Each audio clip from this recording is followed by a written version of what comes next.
Afternoon, everyone. How are we? Welcome to our Positive Choices webinar today. We will just wait a minute or two and just let sort of people come in and join onto the Zoom before we get started today.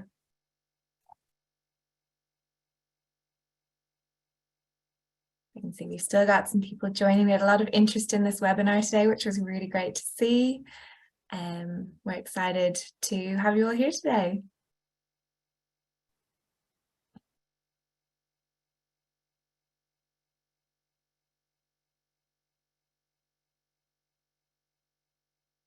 And we're still climbing a little bit. We'll just give it another minute and then we'll get started.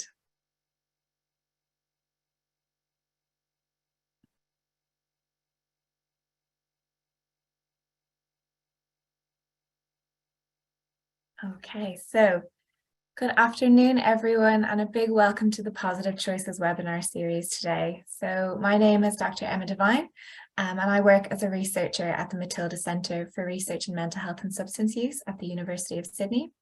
And in my role, I'm also the project manager for Positive Choices. So welcome and thank you to our audience for joining us today.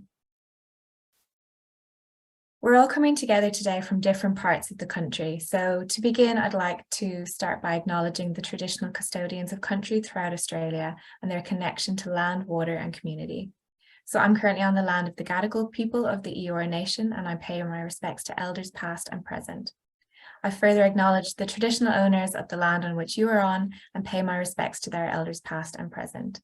I would also like to acknowledge any Aboriginal and Torres Strait Islander people joining us for the webinar today.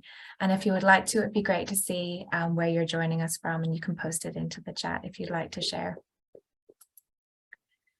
So before we get into today's presentation, I'm just going to start with a few housekeeping points. So the first is that as participants today, you're currently on listen only mode, and this means that we're not able to hear or to see you. We're also going to be recording this session, and it will be made available through the Positive Choices website, along with the slide handouts that will be emailed through to you as participants of this webinar as well. And finally, we will have a Q&A session at the end of the webinar. So as the session progresses, please feel free to add your questions to the Q&A box or the chat as well, both of which should be found at the bottom of your screen. So I'll be keeping an eye on that as we go through, and we'll be able to put some of those questions to Michael at the end. So if you're new to Positive Choices, I just want to give you a super quick introduction. So Positive Choices is a website that provides access to trustworthy, up-to-date, evidence-based alcohol and other drug information, as well as educational resources that are suitable for parents, school staff and students. Positive Choices is funded by the Australia Government Department of Health and Aged Care and was developed by the Matilda Centre for Research in Mental Health and Substance Use at the University of Sydney. And we did this in consultation with teachers, parents and students as well. So making sure that the people who use the site were involved in its development. Some examples of resources that are housed on Positive Choices do include, we've got learning resources, fact sheets, videos, webinars like the one we're doing today. We've got games, quick classroom activities, and one of our most popular resources, which are our classroom-based drug prevention programs that have all been proven to reduce drug-related harms.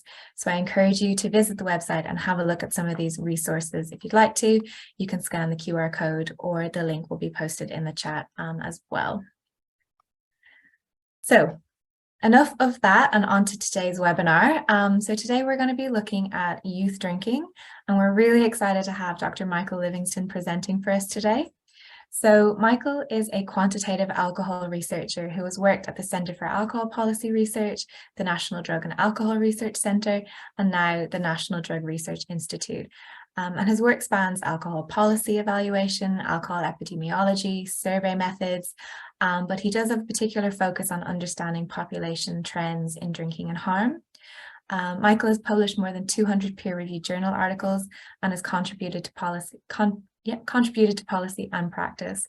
And this includes his involvement in the most recent iteration of the Australian low-risk drinking guidelines. So big thank you and welcome to Michael, and I'll pass over to you. Thanks, Emma. Thanks for having me. It's lovely to be here. I'll start by sharing my screen. And I want to acknowledge that I'm on Wurundjeri land of the Kulin Nation, and also acknowledge elders past and present. Hopefully that's all showing up nicely on the screen now, and I will get started. So yes, today I'm talking about a big change we've seen in Australia and elsewhere around youth drinking practices, and really just running through some work that I've been involved in with various teams, trying to understand what's happened and why it's happened and what it means for the future. Get my slides to move forward. And I want to acknowledge as I begin that this is work that has been done in teams by a lot of excellent other researchers, and I'm merely relaying it. You know, this has been led by PhD students. Raki Vashista and Gabe Kalutzi have done lots of this work. Amy Penne and Sarah Callanan from CAPA, Paul Dietz from Endry, where I am now, and some overseas colleagues from Sweden and the UK have been heavily involved in lots of this work. And it's been funded by a series of grants from the ARC and the HMRC and various other sources of money along the way. And I mean, I think we all know that alcohol consumption by young people is a concern, and it's been a concern for a long time. It's been kind of normative practice for all our best efforts to have minimum legal drinking ages of 18 or 21, or depending on which country you're in.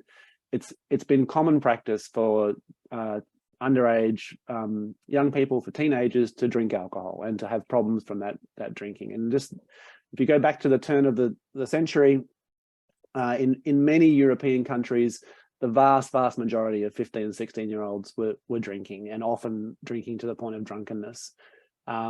In Australia, the survey we had before 2000, around half of 16 to 17-year-olds were drinking had drunk alcohol in the past 30 days before conducting the school survey.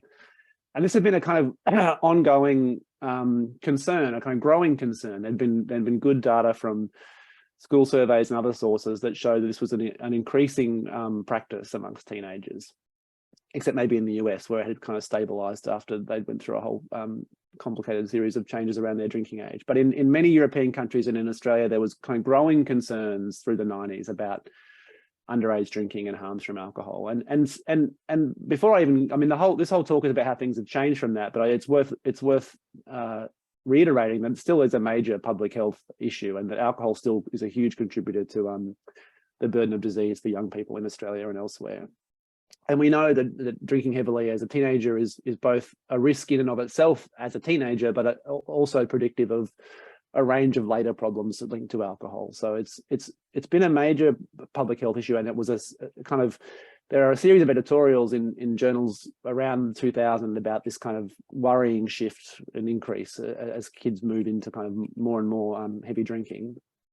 And then something happens. And then if you look at data from Australia, from various surveys, from household surveys and school surveys, you see here measures of drinking for teenagers at various ages just start declining, and start declining quite steeply. So if you look at past year drinking for 14 to 17-year-olds, it's dropped by more than half between 2001 and 2019.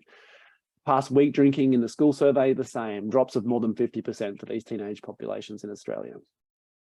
And if you look at other countries, not as quite as dramatic in the US, but still a pretty steady decline that really starts around, I mean, there's a nice linear line plotted through this graph, but the decline really starts around 2000 and starts to fall away after a period of kind of stability.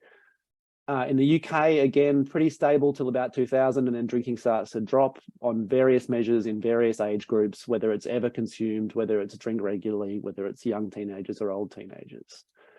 In the Nordic countries, in Sweden, Finland and Norway, we see drops almost as big as Australia. In fact, I think in Sweden it's dropped by more. So huge declines in self-reports of drinking. This is heavy drinking, but the same pattern is evident on any drinking, on all the measures that are kind of collected regularly.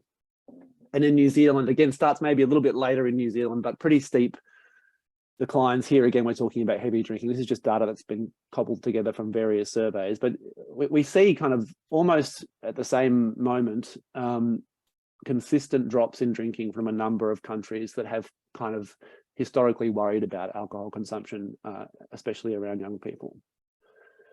And I mean, that's the graphs I put together for this, but Raki conducted a systematic review of data from around 40 countries and found declines in youth drinking in almost every country of varying degrees and timings, with clear kind of geographical differences. So the declines start the earliest and are the most dramatic in the Anglo kind of countries, New Zealand, Australia, the UK, Canada as well, and in Northern Europe, in the Nordic countries. But then you sort of see smaller and slightly later declines in Western Europe, and quite small and quite recent declines in parts of Eastern and Southern Europe. But across the high income world, where we have kind of long running time series of sort of adolescent, 15-year-old roughly, this is a kind of pretty remarkably common trend. In Australia, I mean, the first thing we sort of, that struck us was to try and figure out, well, is this a decline that has been concentrated among particular young people? Is this about, you know, middle class kids being targeted well by prevention and good parenting, and seeing a big decline in drinking? Is it about boys versus girls? Is it about different parts of the country? And on almost every measure, I mean, on every measure we can access, the trends are basically symmetrical. So this is kids living in the most disadvantaged and least disadvantaged neighborhoods. And you can see declines are parallel. For boys and girls, declines are basically parallel. For urban, regional and rural, the levels are kind of different. And again, for kids from English-speaking households and non-English-speaking households, the levels are quite different, but the trends are parallel. So we've seen across all the different sort of obvious big demographic subgroups, we see this decline in youth drinking from surveys. So it's not a niche shift, it's a kind of widespread change in practices. And obviously the key question is why? What has caused this? I think as much as we'd like to claim that this was a great success of public health, it's not as clear cut in the way that the tobacco story is. Tobacco declines start happening when we implement effective tobacco policies. We restrict marketing, we increase prices, we make it harder to purchase, and use goes down.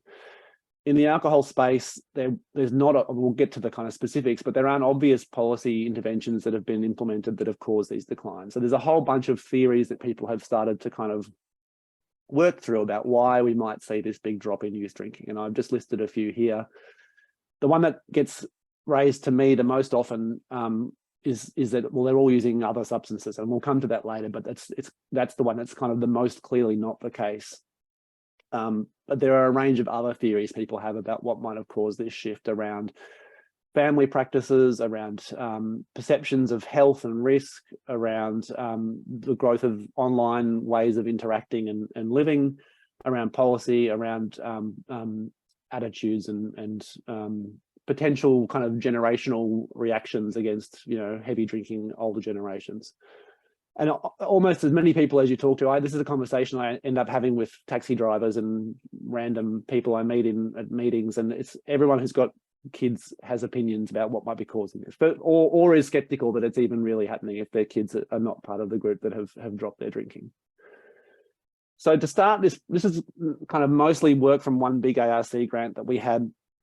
And the first thing we did was sort of try and review, well, what evidence was there for these explanations? Given that by 2018, this had been identified in a lot of countries, it was pretty well established that this was an ongoing behavioural shift.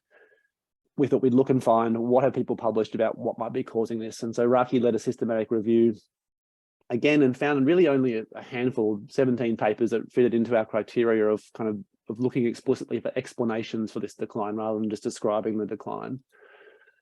And they looked at a range of different reasons, usually one or two reasons at a time. The most well-studied were things around parenting. Some work around policy has been done, as well as a few other areas. But even amongst the kind of, you know, those 5 studies Raki found that looked at how parenting practices might have driven these changes, but they were wildly diverse. So some of them talked about, you know, specific alcohol measures in terms of like parental supply of alcohol or rules around alcohol. And some looked at much more general measures of parenting about relationship quality or communication or parental control. And most of them find something. None of them sort of find definitive, this shift in parenting practices has driven this whole decline in youth drinking, but most find some link between changes in parenting and some decline in drinking. The studies of policy impacts, and we'll talk about some Australian ones in a minute, were generally fairly effects were generally fairly small and fairly specific, and the policies themselves were fairly specific. So I guess when we're looking at a behaviour like this, which has seemed to shift across 10, 15 countries at the same time, the likelihood of it being linked to one particular policy change in Denmark or in Australia is pretty slim. So it's not surprising to me that we were unconvinced by the policy literature. There's almost no evidence, in fact, kind of opposite evidence around substitution to other substances. Where it's been looked at, most countries have found similar, well, not as steep, but declines in illicit drug use for this cohort, alongside the big declines in alcohol. And I'll show some Australian data in a few slides. We thought a bit about the financial crisis in the mid 2000s potentially being behind this, that it was becoming, for many countries, 2007-8, there was economic disruption and potential reduced resources for things like alcohol purchasing. But the econometric studies that were conducted tended to show that, in fact, while overall drinking in the population tends to drop a bit when the economy goes backwards, youth drinking and youth heavy drinking probably increases more than it decreases. And certainly countries like Norway and even Australia didn't really have a horrible time during the GFC, and they've showed some of the steepest decline. So it became less plausible that was the main reason. But in general, the picture was limited. The literature was pretty sketchy, mostly looking at one country at a time. So that, in Australia, we looked at Australian questions. In Sweden, they looked at Swedish questions. But given this is a behavioural shift that seems common, it kind of reduces our ability to really conclude anything from where the literature was at that point. Recently, as Raki was submitting her thesis, she ran another search and added 10 more papers, and found again a few more studies that showed parenting practices mattered, and these were quite specific around alcohol provision. There was a couple of really quite good papers, including one of Raki's that I'll talk about, that looked at the question of whether the internet may be behind this, that whether the growing ways of interacting via social media or via entertaining yourself via things like games may have taken reduced the kind of impetus for drinking, but we really couldn't find good evidence of that. The country level changes in gaming and internet use don't line up at all with the country level changes in drinking. Although there was, and this is kind of an area I think needs to be worked on more carefully, there was evidence from a couple of European studies that it wasn't about an increase in online socializing, but it was about potentially a reduction in face-to-face socializing. So kids in countries where face-to-face socializing had declined, where self-reports from kids about how often do you hang out with your kids, with your friends in person, where those had gone down, drinking had gone down more quickly. So a potential kind of link there with the internet, even if it's not as explicit as we imagine. And I think there's, the evidence is kind of growing that there's something about peers, that peers are crucial to this, that having light drinking friends or socializing in ways with your peers where alcohol is not central has been kind of important for this. But even that kind of raises the question of, well, how has that come to be that peer activities with 15-year-olds are less alcohol centric than they once were? A couple more studies showing that substitution wasn't happening to other drugs. And another really good study from, I think, Finland, that showed as Finnish alcohol taxes went up and then down and then back up again, youth drinking just kept declining. So it didn't matter what they did to price, drinking continued to fall for teenagers. Well, adult drinking moved in the way you'd expect. When taxes went up, drinking went down, and when taxes went down, drinking went up. But the youth trends kind of continued unaffected. And most of the work is still coming out of Norway, Sweden, and Finland, and then a kind of growing work out of the UK, the US, and Australia. There's one sociologist in the US, Jean Twenge, who has kind of got a broader thesis about kids putting off adult behaviour. So she's written a book which kind of compiles a bunch of data on things like alcohol consumption, but also getting jobs, moving out of home, driving, dating, sex, and showing that in general, American teenagers are doing all of these things less. And her broader theory over it all is that it's a kind of avoidance of adulthood, which is potentially plausible, but it also lines up very nicely. There was a bunch of papers in the 90s about kind of extended that, like kids were drinking and taking drugs in their late teens because they were avoiding adulthood. There was extended adolescence and kind of experimentation. So the same kind of reasoning was applied to both increases and decreases in drinking. So it doesn't really get to the fundamental reasons, I think, potentially. So having done those reviews, we started doing some empirical work, and we ended up doing a mix of Australian specific study and some global comparative work, especially for the quantitative analyses, the survey work. But alongside a bunch of survey analyses, we collected data from 50 light or non-drinking teenagers, in-depth interview data. Gabe Kalutzi's PhD was a kind of series of long conversations with 16, 17, 18-year-olds who either didn't drink or barely drank, to try and get their perspectives. And I'll provide a bit of data from that at the end. And we tried to look at these five kind of key areas, which I'll again touch on each of them as we go through our results. So the first thing we did, that Raki did at least, was to try and look alongside the drinking trends at whether other behaviours that adolescents were involved in had changed. So were there changes in illicit drug use? Were there changes in kind of broader health behaviours? There was a kind of a theory that this was all about kids trying to be healthier. And so we thought we should look at other health and risk behaviours as well. And also some stuff around mental health, which I'll briefly summarise. So she found fairly mixed. I mean, I think what comes out of this study, which is just kind of compiling existing trend data from various sources, is that behavior that we would think of as kind of risky or impulsive behavior, things like crime, things like drug use, things like motor vehicle accidents for underage kids, have all gone down pretty steadily alongside drinking. So these kind of risk behaviors maybe, but the broader health behaviors, like around diet and exercise, for example, have not moved in that direction. So it's not, if anything, it's not a shift towards being healthier, but it's a shift towards being kind of more cautious or less risky in some ways.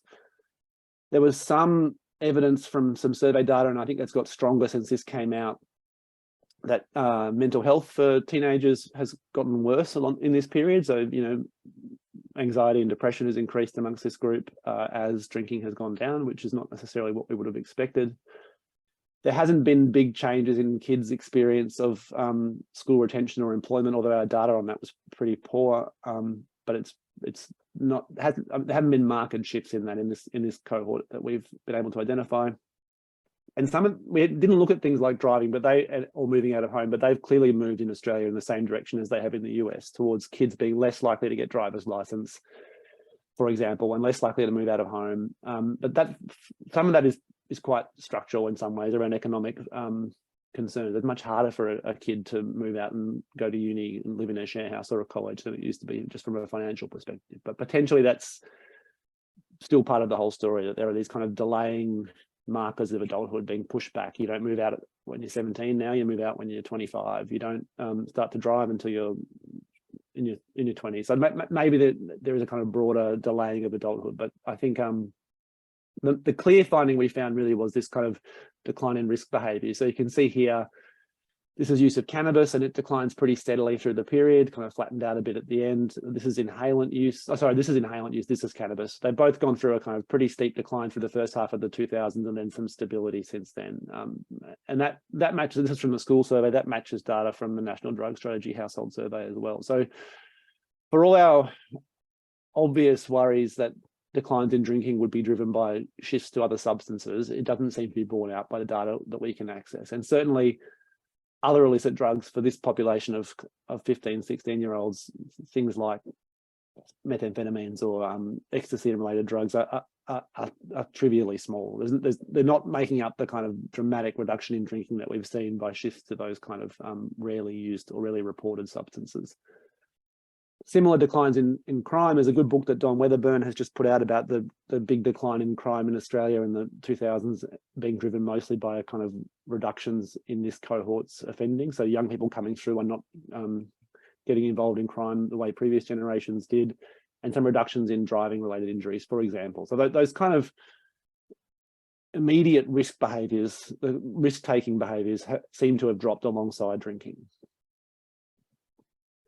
The next thing we looked at was whether any Australian-specific policies may have contributed to this decline. And alcohol was a kind of hot topic in the 2000s, the first half especially from a policy perspective, and especially around young people. So a paper that Raki didn't lead, but that was kind of around the edge of this project, looked at whether the Alcopops tax in 2008 may have helped drive this decline. We saw from the earlier graphs that youth drinking was going down already by 2008, so it certainly didn't kickstart it. But from what we could assess based on data that the survey data we had access to, it potentially accelerated a little bit. So the decline in drinking was helped along potentially by the increase in price of Alcopops in 2008, which were a beverage that was targeted at this cohort. And then what we did look at in this project was secondary supply laws, which are laws that basically make it illegal for you to supply alcohol to someone who's under 18 unless they're your child or unless you had permission from their parents. And those laws had been in place in New South Wales, not forever, but for longer than this, before the year 2000, since the 80s, I think. But most other states didn't have a law about that explicitly. And there were various incidents during the early part of the 2000s where terrible things happened at parties where kids were given alcohol by other kids' parents or by older brothers. And there was a kind of gradual implementation of these laws across all Australian states, basically over the 2000s. And that fits alongside what we've seen in terms of changes in supply. So kids are less likely to get alcohol from adults than they used to be. And let us look at whether those shifts in laws in different states may have helped to push those trends. So if Victoria brought that law in before Queensland, did the Victorian youth drinking trend start to drop more quickly than the Queensland one? And I won't go into the statistics of it all, but Raki ran a whole bunch of different models looking at whether the kids drank at all, how often they drank, where they got their alcohol from, and basically found nothing, that these secondary supply laws weren't dramatically impacting behaviour. And I think what we think is happening is that they're kind of a reflection of this change. They're a reflection of alcohol among teenagers becoming less acceptable and less normalised, and that kind of facilitates the implementation of laws like these. So they reflect this landscape changing rather than drive the big change in behaviour. And as I said at the start, we didn't really expect policy to be key, given that secondary supply laws in Australia probably don't affect drinking in Sweden or Finland or the UK. But we still thought we'd check if they'd been helpful in pushing it along. Having done those Australian analyses, we then moved some cross-national work, and it's unfortunately quite difficult to find data that matches up well from Australia and a whole bunch of other countries. So we've ended up using European data for these two papers, which doesn't match up with the Australian School Survey on the key measures, unfortunately. But it is a really great resource. It has been running for 25 years across over 30 countries in Europe and collects data from 15-year-olds every 3 or 4 years, and asks them a whole bunch of questions about both their drug and alcohol use, but then a good wide range of other factors that are relevant. So more detail than many surveys around things like parenting or things like leisure activities and so forth.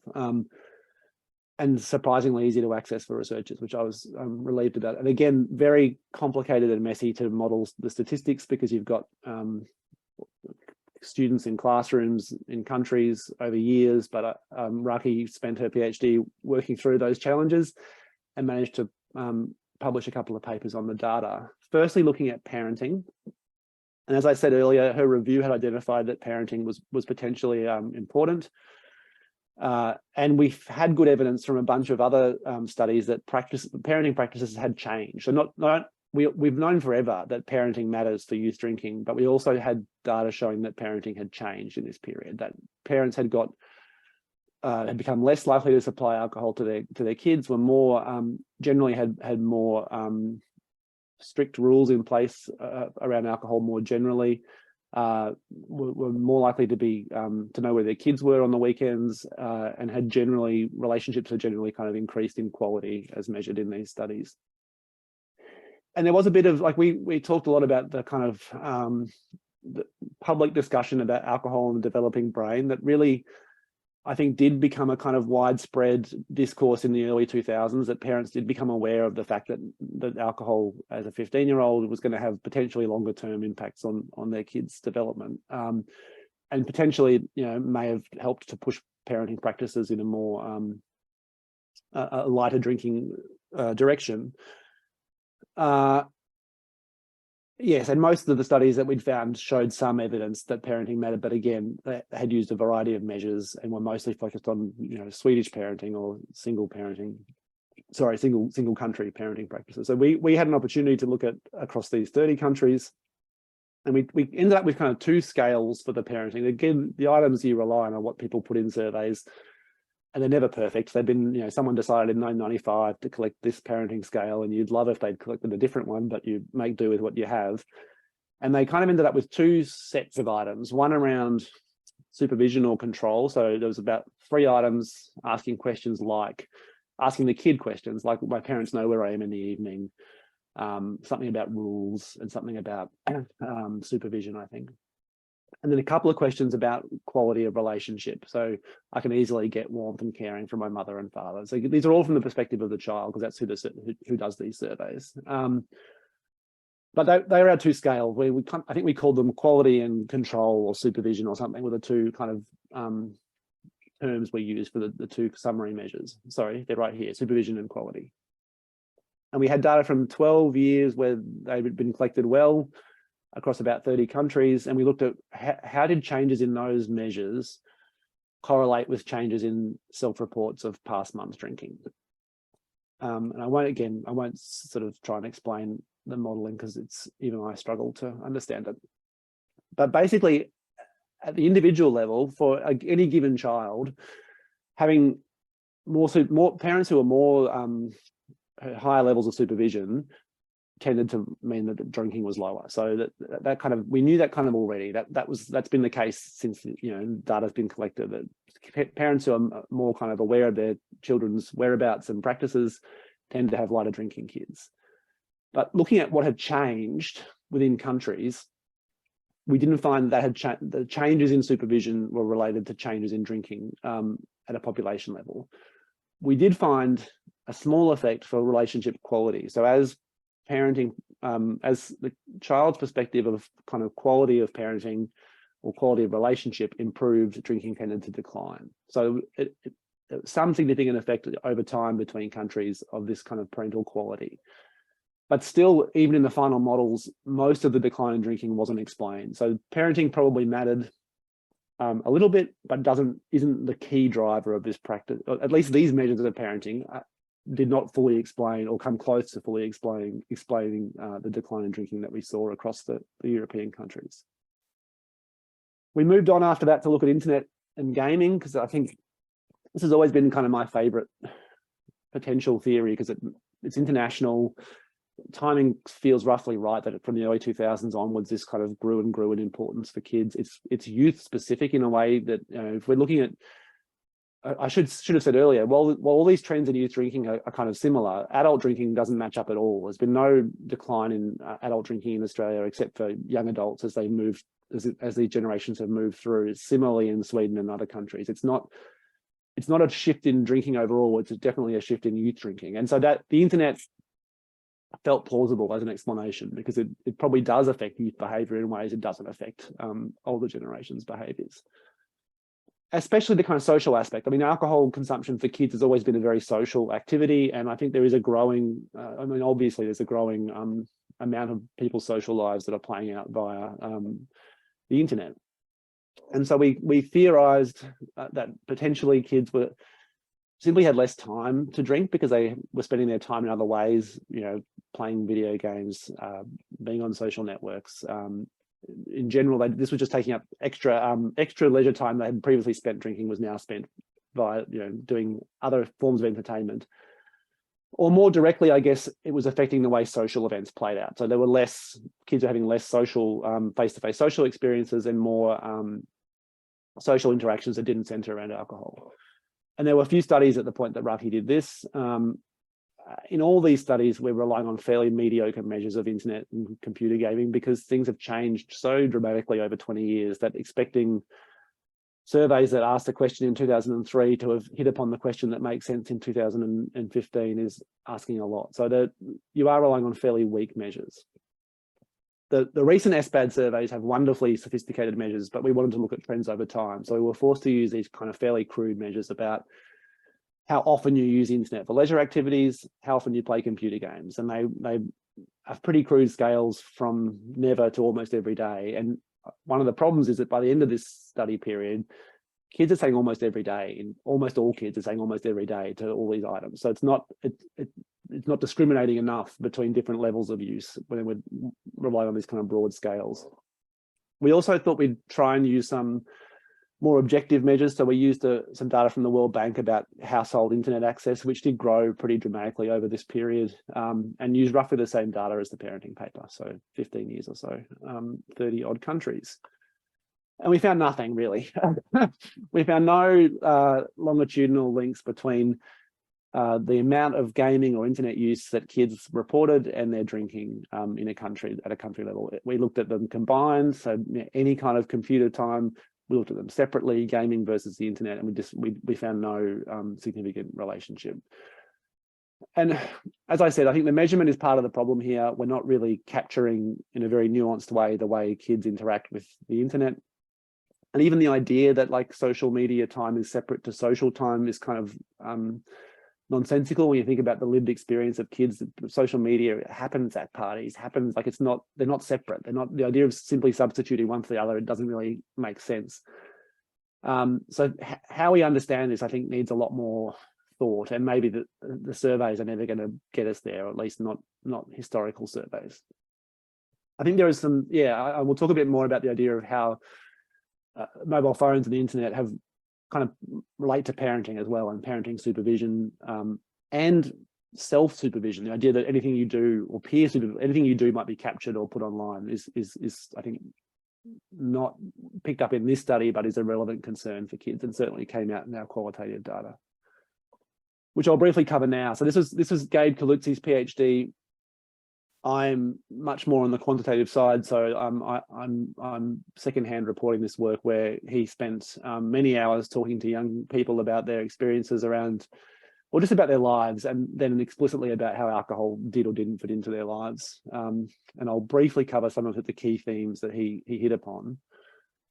And it was pretty clear for this group of fairly light or non-drinking teenagers that health was important, that they did see health and risk. They did see alcohol as a real dangerous substance. They talk about, I think this is the title of one of Gabe's paper, no one associates alcohol with being in good health. I know it's not the best stuff for you. Kids talked about putting it off until they were older because they weren't sure how it would affect them as teenagers. They try and keep themselves healthy.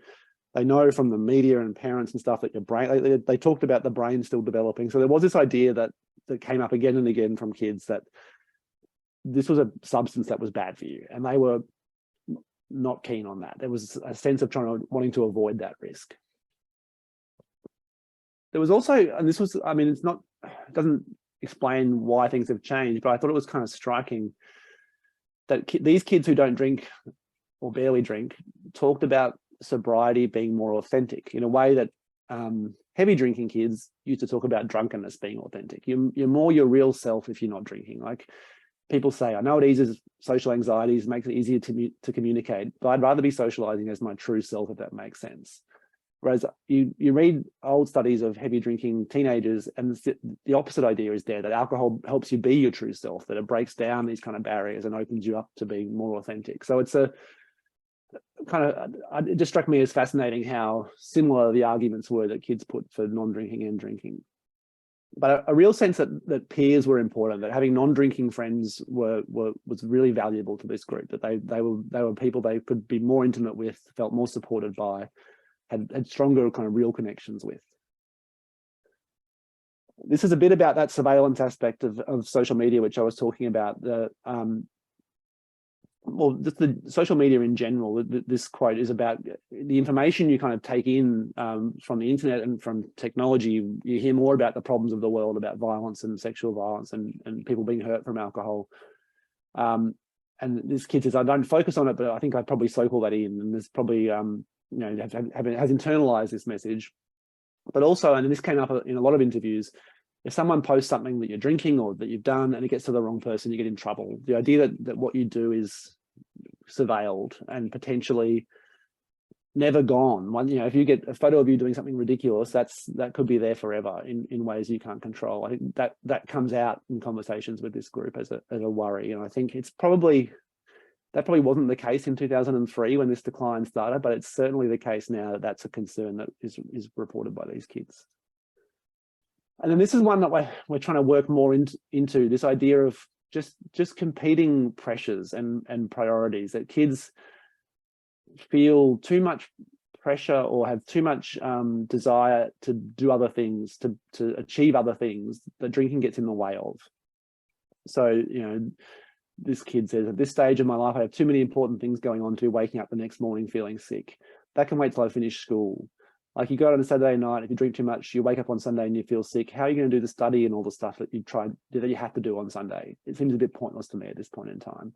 And we had kids who played sports who had similar opinions. We had a lot. This came up a lot. This idea that you've just got too much going on as a teenager to waste time being drunk or hungover, which is a sort of a striking, and it comes up in overseas work as well. We're doing a bit of comparative work with UK and Sweden qualitative interviews, and kids there report similar things about this idea of needing to get all your kind of ducks in a row and have your schooling right, be volunteering, have a job, play sport, have your kind of your whole life kind of mapped out in front of you, and alcohol just kind of slows you down. So that's an area I think we need to understand more. And in some ways, I think potentially, and this is just me speculating wildly, kind of ties back into some of the stuff around anxiety and mental health. There's a kind of pressure on these kids to achieve things that maybe wasn't there 20 years ago when you were 17. So quickly trying to sum up what we know. I mean, we started this project hoping we would come at the end with declining youth drinking was caused by this. And it's obviously not going to be as simple as we'd hoped. It's not going to be a single neat cause that has driven youth drinking down so sharply here and elsewhere.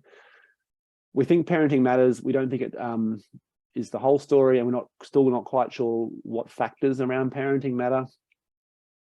There's definitely evidence, I didn't show it here, but from surveys, there's clear evidence that Australian and other countries' concerns about alcohol have grown in the general population. People are much more aware of alcohol as a risk, much more likely to report that a safe level of drinking is quite low. So there's some sense that in the population, the health messages have potentially started to permeate, and perhaps that doesn't change established behaviors. Like maybe 40-year-olds now are much more aware of the risks of drinking than 40-year-olds used to be, but they've already established their drinking patterns. Whereas if it might be more influential for the health knowledge to have changed for people sort of still establishing how they drink, or for parents as well who have some control over that. I think we need to do more work about pressures, about career pressures and social pressures and financial pressures, particularly with respect to anxiety, as I said. We don't think there's going to be a simple study that shows the internet's been key, but I think it probably permeates its way through all the other explanations in some way. I just think it's inevitable given how much it's changed the world and how central to young people's lives it is. And there is a lot of work we haven't done really about trying to understand why certain countries have different, we talk about this being a global trend, and it kind of is, but it varies a lot between countries, and trying to figure out what might be behind that variation at a kind of macro level is still to be done. We're also trying to figure out what this means for these groups of kids as they age. So all the work I've talked about today has been about kind of adolescents, 15, 16, 17-year-olds. We started to do some work. This is a very bright and ugly graph, but trying to see what happens to drinking in this cohort as they age into kind of young adulthood, which is peak drinking age for Australians historically. And this is from a cohort study, which has a whole bunch of different birth years in it. And you can see the big gaps in drinking are at 15, they narrow to 18, but they're kind of maintained as they age into the early 20s. And then similarly from a repeated cross-sectional data, another very ugly graph, big gaps in drinking at 15, quite a bit smaller at 18, but still there. So still seeing for cohorts born in the 90s and early 2000s who are in their like late teens, early 20s, drinking is lower as a 21-year-old than for someone who was born in the 70s or early 80s. So there's likely to be some long-lasting beneficial impacts around reduced drinking across the life course for these cohorts. These having reduced drinking at 15 looks like it's leading to reduced drinking later on, which is what we'd expect. That's what we've shown from studies in the past. There was some evidence from Finland that the differences there kind of washed away by the time kids were 20, but it seems to be in Australia that we're seeing declines now in young adult drinking as this generation moves through. We don't really have a good sense that harm has declined sharply, which is kind of striking given that we're talking about a reduction in more than 50% for teenage drinking in most measures. And if you look at harm is hard to measure precisely for things like injuries, falls and violence. The attribution of alcohol is not straightforward. If someone comes into the ED with a broken arm because they got into a fight, we don't always know if alcohol was involved in that, and we have to make a bunch of assumptions usually. So there's not clear evidence at this point that harms from drinking have declined, which could mean either that our measurement of harms is not great, or it could mean that our measurement of drinking is capturing the kind of the less harmful end of the population, the proportion of kids who do surveys, which is the vast majority of kids, but maybe these harms are more kind of pointy end, and we need to worry about subpopulations that we're not capturing there. We want to do a whole bunch more work looking at whether the demographic differences in drinking patterns are consistent internationally. So in Australia, as I said earlier, the decline seemed to be fairly consistent across demographic groups. That hasn't been looked at in many other countries yet. So we don't know, for example, how socioeconomic status plays out in English or Swedish drinking.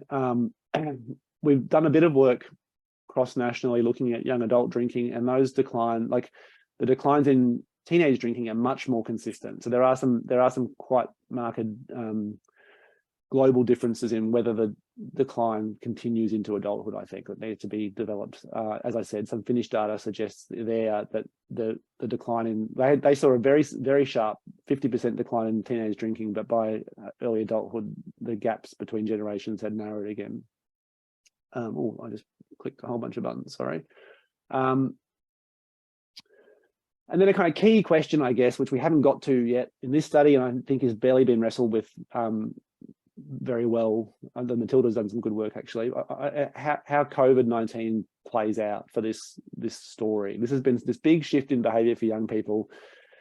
They've been through 2 years kind of unimaginably different to teenagers from generations before them, and we have no sense of how that's going to play out as they move through now. So whether kids who've been locked inside for 2 years, 18 and back in the world, and whether drinking shoots up again, or whether they react the other way and it kind of forces drinking down even further. We have no or very little data at this point to go on about the kind of whether the trend that we've seen up to 2019 will be maintained post-COVID. And as I say here, there could be various reasons to think that it will move in either direction, either via kind of increased supervision, less social interaction, but also kind of distress and boredom and the kind of the negative drivers of drinking could have. COVID has obviously been very hard on these kids. So that's my big youth drinking spiel. Again, I want to reiterate that this was work mostly led by other people who I've been lucky to work alongside, and I'm hopefully have left enough time for some questions and discussion at the end of all this. Thank you. Excellent. Thank you so much, Michael. That was really, really interesting. And I think that's mirrored in some of the questions that we're getting through already. So if you're ready for a couple. Yeah, sure. Yeah. So one of the first questions we got was sort of a big picture question. So if we've been engaging in, substance use, alcohol use reduction efforts and methods for so many years, is this decline something that's very unexpected? Or is this sort of what we would expect to see based on what we've been doing for so many years now? Yeah, it's a really good question. I think alcohol research, alcohol policy research has tended to dismiss the effectiveness of those efforts. I think so through the 80s and 90s, there are a lot of studies that looked at how programs around education and prevention for kids operated, and there wasn't a lot of evidence that they changed behaviour in the short term.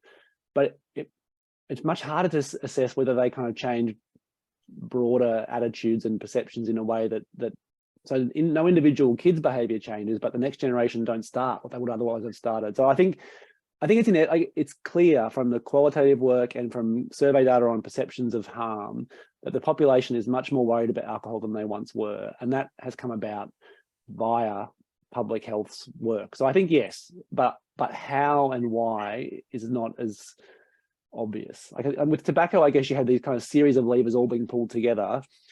Alcohol, you've had probably the public education and some of it, and the school-based stuff has been really developed really well, but you haven't had like tax policy changes, or not many, or you haven't had reductions in advertising, which has probably expanded for most of these kids. So yeah, I think yes, we as a society know a lot more about the risks from alcohol, and that's obviously helping to change behaviors for young people, but not for old people. It's interesting. I think that education has been across the population, but maybe established habits don't shift as easily as yet to be established habits. Yeah, absolutely. I think it's really interesting how confined this is to sort of the younger people. It's not sort of across the board at all.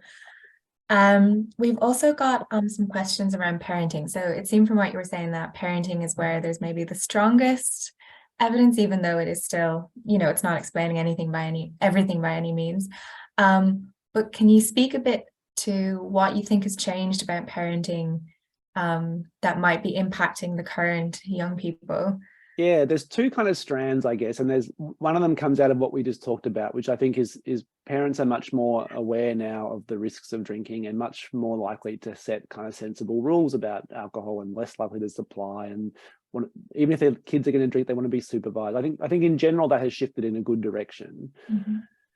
There's also some evidence from various countries that parenting, the parent-child relationship is more kind of collaborative in some ways than it used to be, less kind of authoritarian. I can't remember the right language. And that seems to matter as well. Like there's not as much of a sense that teenagers are rebelling against their parents, because the kids and parents tend to have kind of less antagonistic. I mean, I'm sure I don't have teenage kids. I'm sure it's still often very antagonistic, but I think in general, there's been a shift away from like that model of parenting, so that the idea of rebelling against it is probably reduced. I think that they seem to be the two main strands of explanation, but it's still pretty sketchy what's done what in terms of driving the youth drinking trends down. Yeah, brilliant. One question came through that I thought was really interesting, actually, was about the role of zero alcohol drinks, and whether you think this decline will change at all. I know people are quite worried about increases in overall consumption again because of sort of normalizing drinking in situations where we wouldn't normally be doing it. I really struggle to have a good answer, because I find it so interesting. I was at a conference recently and someone was saying to me, but don't you think this will mean that we drink these things in places we would never have drunk alcohol before? I'm like, I don't know that that's really true. As we drank non-alcoholic beers at the conference lunch, which of course we would never be drinking real beer at the conference lunch. Like, it's obviously true. And but at the same time, I think it's in some ways, and maybe not for kids, but for, during COVID, this is my personal story. I found having non-alcoholic beers easily accessible made my drinking much easier to manage in COVID. I could have a beer, but not be drinking alcohol. And I think that's a common experience for people who are trying to manage their own drinking. So whether they're a net good or net bad, I don't have a good answer to. I think there's arguments in both directions. Yeah. I think for kids, there is a concern that the branding and the products become ubiquitous before they're 18, that there's, that the Heineken is everywhere. And so I do think there are some concerns about how it plays out with teenagers and whether there's ways of managing that, because I think the products in general probably have benefits as well. But it's so early. It's been such a huge growth in the past 3 or 5 years. We just don't know yet. Yeah. No, it'll be exciting to see what sort of happens and sort of the consequences of it. And I guess that sort of brings me into another couple of questions, or an area of questions we've been getting in, which is, so you mentioned, or you were speaking about how declines in alcohol is not being mirrored by increases in other substances. So we're not seeing young people, smoking more cannabis or doing more of other substances. And is there any evidence around vaping in this space? Because vaping is another big one that's very new as well. but is quite a big concern to quite a few people. And it is the one substance that's really increasing for teenagers. Like it's grown in prevalence in many countries quite sharply, but quite recently, I guess. So it doesn't match up with this decline in drinking, which starts in the early 2000s, because it wasn't really a thing. But it's definitely taking up some space in the kind of substance world for kids now. It is a thing we haven't really looked at in this context, but it's clearly an important story for teenagers, and I don't know how it fits in with drinking. I'm not even really sure, if it's something that people do while they're drinking in a way that smoking is. I don't understand the vaping world enough to have a strong opinion, but it's definitely a growing issue for teenagers. Yeah, absolutely. Another one where sort of time might tell. Exactly. Yeah, exactly. Has the same kind of issue with zero alcohol beer, where it's probably better doing that than smoking, but a more teenage, like, it's growing so quickly, it's not just substituting for smoking at this point amongst teenagers. So it's an open question. Yeah, absolutely. Thanks, Michael. Something else, we got quite a few, or not quite a few, we got some questions asking about gender differences in some of the trends that you were speaking about. So in alcohol consumption overall, and also in relation to internet as being an explainer. So when you're speaking about gaming, there were some thoughts around there's not necessarily a very equal gender divide in that activity, and it might be a more male typical activity. Yeah, we did. So for the gaming paper, we did look at that explicitly, like an interaction between sex and those, especially gaming measures, because that's clearly the case, and didn't show anything useful in terms of explaining drinking. Boys are much more likely to report spending a lot of time gaming, but in terms of its relationship with drinking, there wasn't an obvious difference. And the drinking pattern, so it's interesting. In general, there's been a concern about girls and women's drinking catching up to men's in many countries, and certainly amongst adult women, it's not true that they've caught up to men, but the gap has narrowed in the past 20 years. But for teenagers, it's always been pretty even at 15. The prevalence of drinking for boys and girls at 15 is not always, as far as we have data, has been fairly even, and that's still the case. Boys, when they drink, probably drink more heavily. But there's a long background, sorry. From all the survey data we have, the declines are pretty much symmetrical. So it's not like, in Australia at least, it's not like boys are dropping more than girls. There is some evidence from overseas that the decline is steeper for boys than girls in some of the European countries, and certainly in young adults in Europe, that seems quite clear that young men's drinking is dropping in a way that young women's is not. But in teenagers, it's pretty consistent, the decline.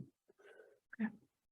We're not seeing those huge, it's pretty across the board. Yeah, we really thought we'd find like some way of explaining it that was, I assumed it would be in the way that tobacco was. It would be a socioeconomic thing, that you'd see this big decline for well-off kids and a group being left behind, but it doesn't seem to be that, which is, I was really still am scratching my head about. I know, it does seem like there's still quite a few questions. I mean, I felt we took all the Australian Research Council's money and we've come back with more questions and no answers. I guess it's classic research. It never goes quite how you expect. No, and it's a very complex issue as well, with lots of factors to be looking at. We might finish up on one. Now, we don't expect you to have the answer, but this is more of a, what do you think might happen? What's your sort of hypothesis? So do you think that these trends will continue through adulthood for young people, or I think we will see population drinking in Australia continue to fall as this cohort ages. I don't think the gap, we've seen it's dropped by 50%, say, for 15-year-olds. I don't think that at 30 the gap will be 50%, but I think there will be a generation that goes through life drinking less than my generation, who was at the start of this probably. So I do think we'll see a reduction in drinking that lasts through their life course, and that will affect the whole, as they become the bulk of the kind of drinking population, that will affect per capita consumption here. But there's this kind of theory in sociology that Robin Room and others have put forward, that it's all just, they call it long waves of alcohol consumption. It's just a cycle, but there'll be a reaction against this generation, and the next, at some point it'll turn, and the next generation will be the heavy drinking, like the baby boomers were. I guess they were much heavier drinking than the pre-war generations because for various reasons. So it could just cycle round and round and round. Yeah. It's not clear that it will be like tobacco where we kind of expect it to kind of go down and stay down, because we don't really know what caused it. I guess we don't know what will cause it to swing back again. So it's yeah, I think for this generation it will probably stick, but I don't know that it will stick forever. Yeah, got you. How could I know that? Of course, yeah. I didn't. No one knew this was going to happen. Like, we all pretend we can predict the future, but this was a surprise to us. And yeah, what happens next will be probably a surprise. One person who could give a very good guess to that, though. So thank you for sharing that. Not to put you on the spot with that one as well. But just wanted to finish up by saying a huge thank you to you, Michael. This has been a really, really great webinar. There are people in the chat who agree with me, of course, so we're getting lots of positive sort of thank yous and fantastics through as well. But I just wanted to thank everyone in our audience for coming today, and if you've got any feedback on the webinar or any questions that we unfortunately couldn't get to today, please feel free to email us through at info@positivechoices.org.au, and you can also keep up to date with any future webinars that we might have on Facebook and Twitter. And just to say as well, no more slides, just a thank you. Thanks, Emma. So much, Michael. Thanks, everyone. Bye. Bye.